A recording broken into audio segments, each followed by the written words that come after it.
Okay, ladies and gentlemen, today, as you dive into becoming digital artists, we are going to look at one last major skill before you create your first art piece, and that is the use of layers.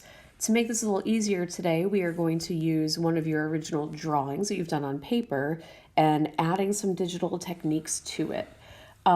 Using layers is a big time skill that most digital artists use quite a bit because it allows them to add transparent layers, to add additional photographs, to add different layers of drawings without having to go back and re-erase around different things. It's really useful actually.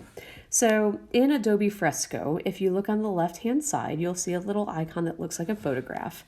Now in IBIS Paint or Adobe Sketch, this might look a little different. You'll have to kind of search around till you find it. If you've already taken a picture of your artwork, you can go to Photos or you can go to Camera to take a picture. So I'm going to go to Photos, select my image, and it's going to go ahead and pop up on the screen here eventually. And I'm going to go ahead and just kind of make it a little bigger within my space. Click Done. And now I have this drawing that I made like on paper with pencil. And I am going to start working on drawing more into it as well as coloring it in and using some of the paint tools. So when we use different layers, if I try to draw on this layer, and I can tell what layer it is on the right hand side of the screen, there's a set of 3 boxes, and the one that I'm on has a blue outline. So if I click the one above it, it now has a blue outline, and this will be a layer that goes over top of the drawing that I've made. So if I select a dry media like Conte Crayon, now when I draw, if I draw more waves, okay, big giant wave overtaking the ocean, if I draw little birds, anything I draw with this will show up, but that's not a beard, it was some shading. But if I choose to hide my original layer, you can see that it is just the things that I drew. So I'm going to go ahead and make that visible again.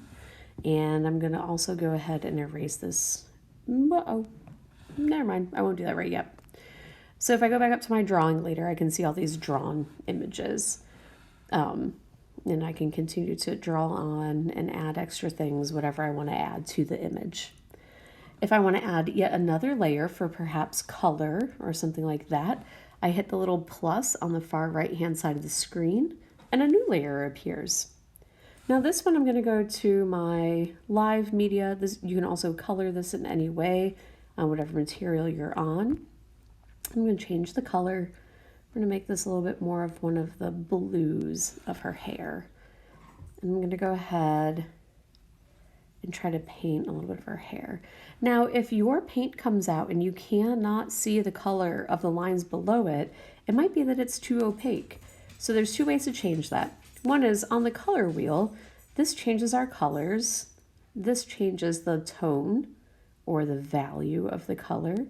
And then down here, it changes the opacity. So here it would be a very see-through blue.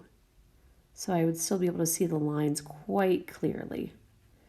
If you change the opacity a little darker, it's going to be less likely that you see the lines underneath, like this.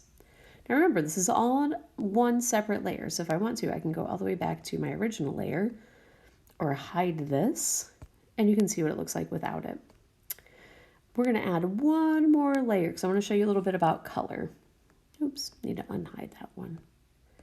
So another reason artists really like to use these layers is because you can start putting in some different variations of color and make the color just tone it a little bit without actually painting on the same thing. So here you can see how the purple watercolor is kind of changing it and how much of a different color the purple is where the blue is not. So the layering of the colors still works even though they are on different layers. It's kind of like having transparency film and stacking it and see how things change. So what your job is for this assignment is to go ahead and try to find a way to create a layered drawing that is going to use color, that is going to use one of your original drawings, and that's going to look really awesome because you guys are great. Can't wait to see them.